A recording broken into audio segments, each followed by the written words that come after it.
Key point 1. Vilfredo Pareto's principle explains the imbalance ratio of efforts to results. The 80-20 principle uniquely cuts across all segments of society. Some refer to it as the Pareto principle, as Vilfredo Pareto was the one who described it first. As an economist, Pareto's career involved studying the economics of nations and how resources were distributed among people. It was while doing this that he discovered a repeating pattern. He found that the wealth of every nation was controlled by just a few minorities. This discovery led him to study the concept further, realizing how consistent the principle was. Of course, Pareto did his best, but he didn't fully understand it himself.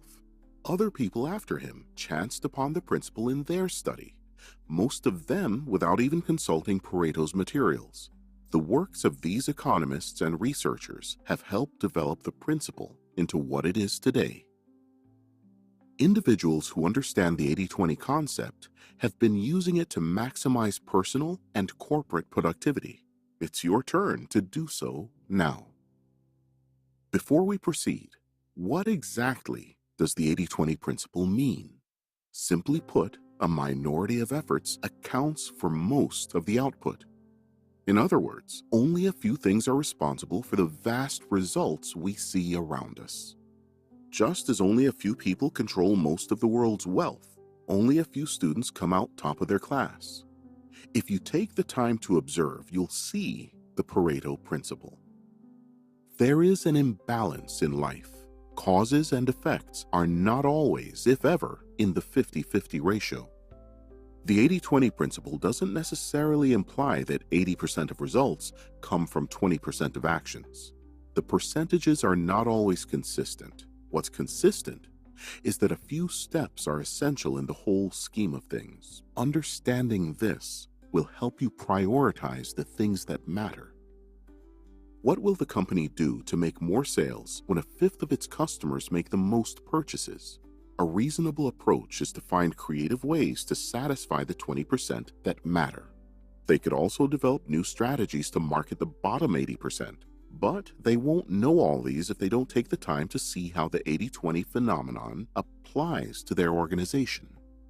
Soon you'll learn how the 80-20 principle can help you in the corporate world and your personal life. Let's get started. Did you know Vilfredo Pareto first introduced the Pareto principle in 1906? Key point 2. Use 80-20 to boost business profitability. Every business venture is out to maximize profit. It's sad that at one point or another, most businesses will experience setbacks that could have been avoided if the decision makers knew better. What if the 80-20 principle can help you pinpoint potential loopholes in your business? Many businesses use the 80-20 principle to their advantage with the resources at hand. You too can apply the principle to your business. It's not difficult, but a bit analytical.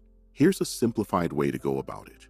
Take the time out, or hire an analyst if you can, to study the following 3 components of your business: your products, your customers, and your market position. How many products or product lines do you produce in a month, 6 months, or a year?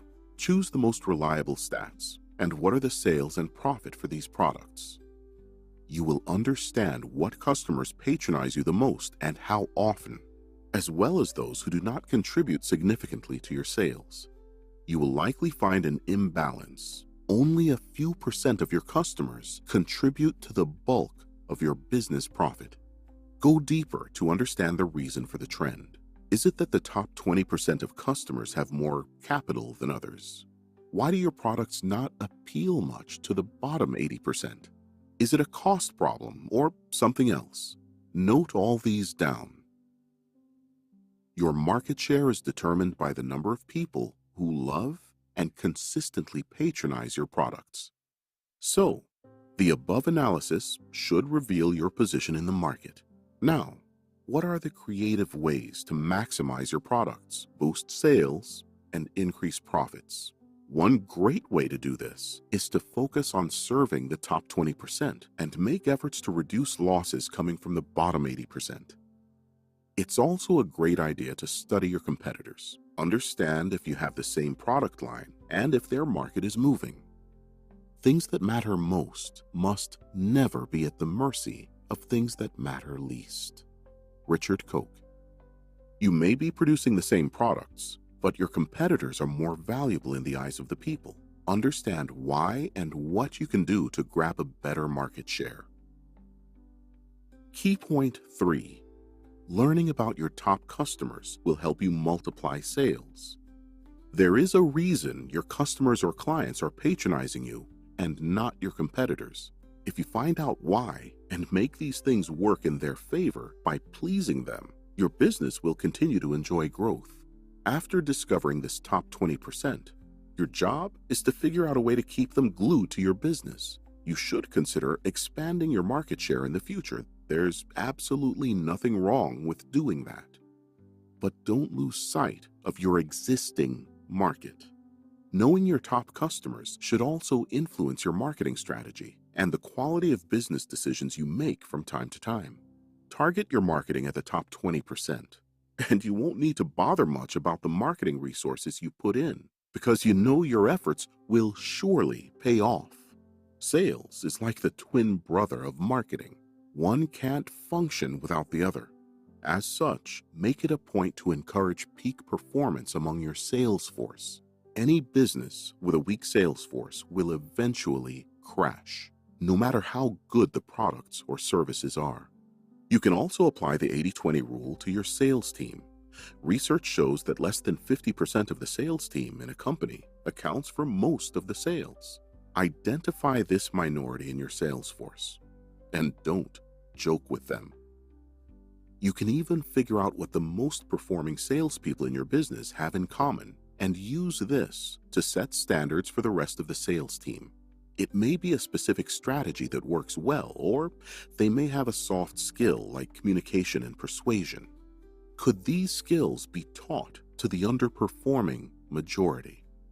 If yes, you may need to hire an expert for sales training, but if that doesn't work, you could always ask the best performing salespeople on your team to help you hire folks like them. Don't be afraid to lay off underperforming workers. Business is business. Your goal is to maximize profit using elite resources, not keep paying people that can't produce the results you're paying them for. Key point 4. The 80-20 principle can help you achieve more in less time. To effectively maximize the 80-20 rule, you must first understand that our world's imbalance is real and natural. Next, you need to imbibe 80-20 thinking. We're talking about critical thinking that no one else can do for you, mainly because it applies to your personal life.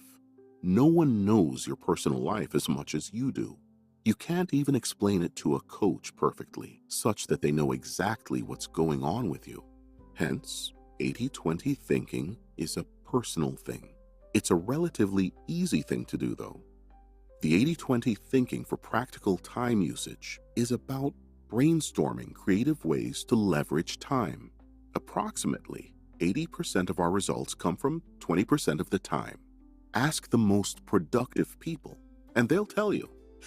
They could be more productive 24 hours a day. There are specific times when each of us is highly productive. If you have yet to learn your most productive times, the simple exercise below will help you find it. Think about the last time you felt productive. Go over at least 2 more productive days, too.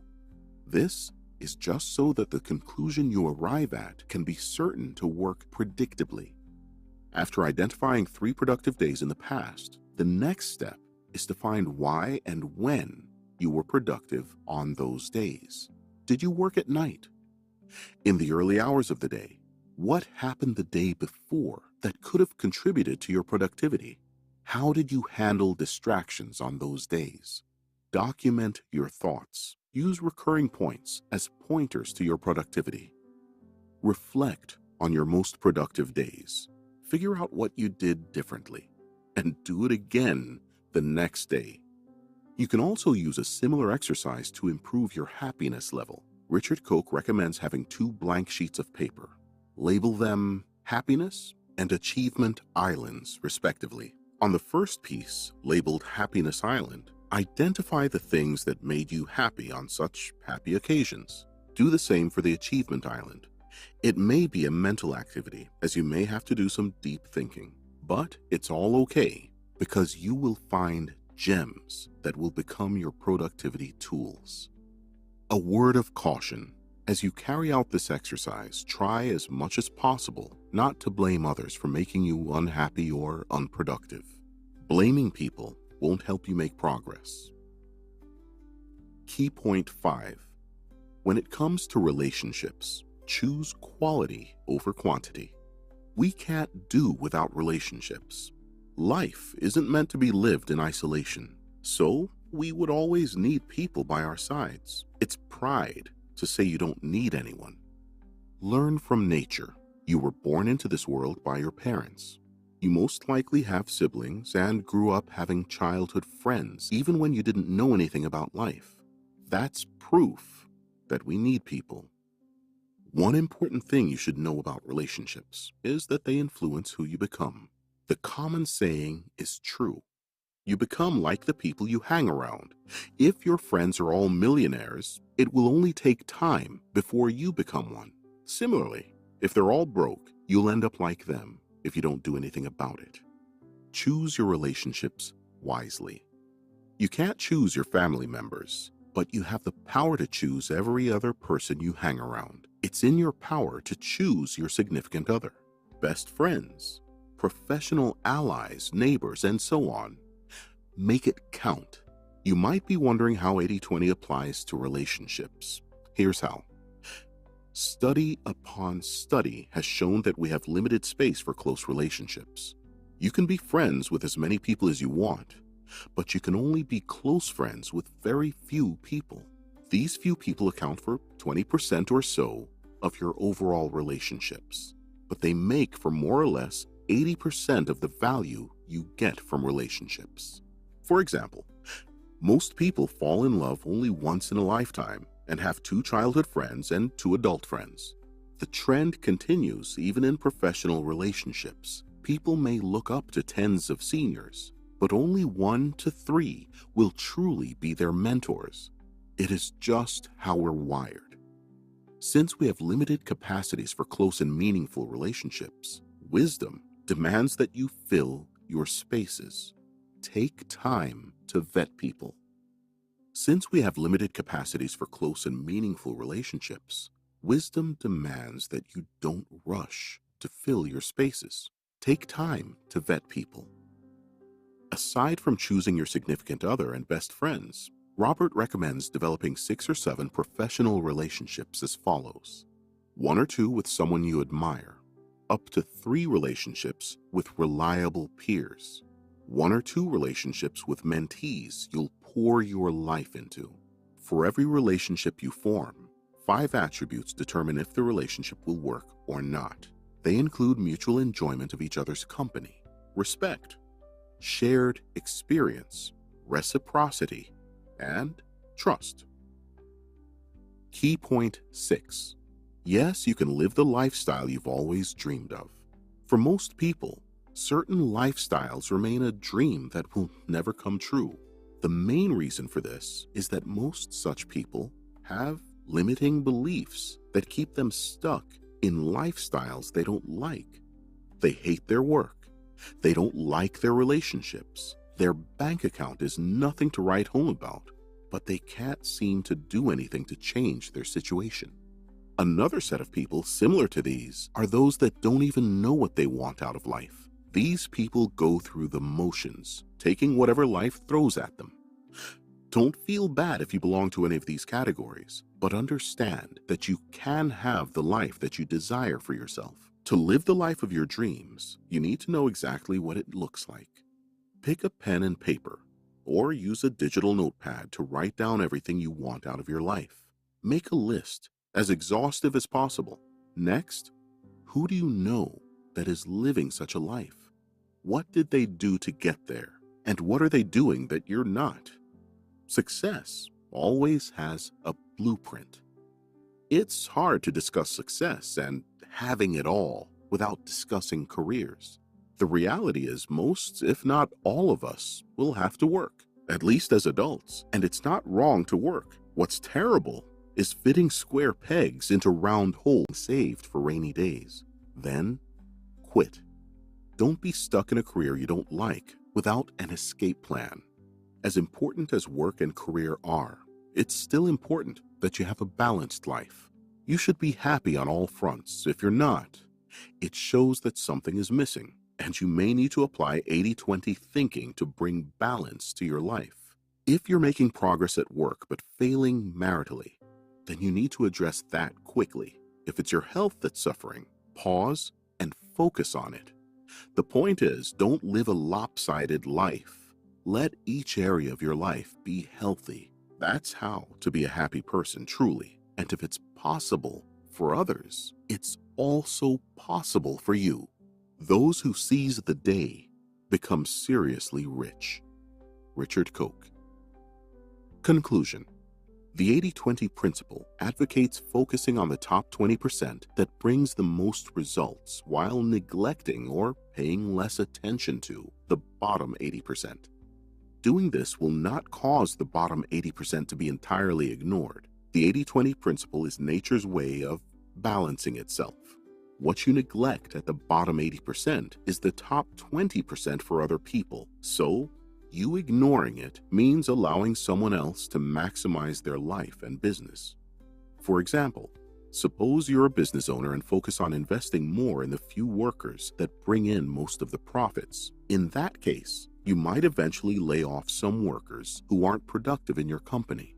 It isn't wrong.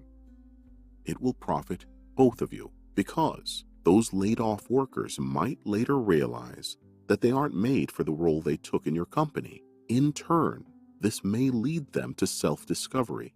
Of course, this isn't always the case, but many great men and women would never have become great if someone didn't push them out of where they weren't meant to be. Try this. Apply 80% to time management. Take a piece of paper and pen down how your most productive days went. Note the things you did differently that help you tick off your to-do list. Did you begin work earlier? Did you rest well the day before? What did you do about social media distraction? Note all the things you did differently. Use the list as your unique productivity and time management template.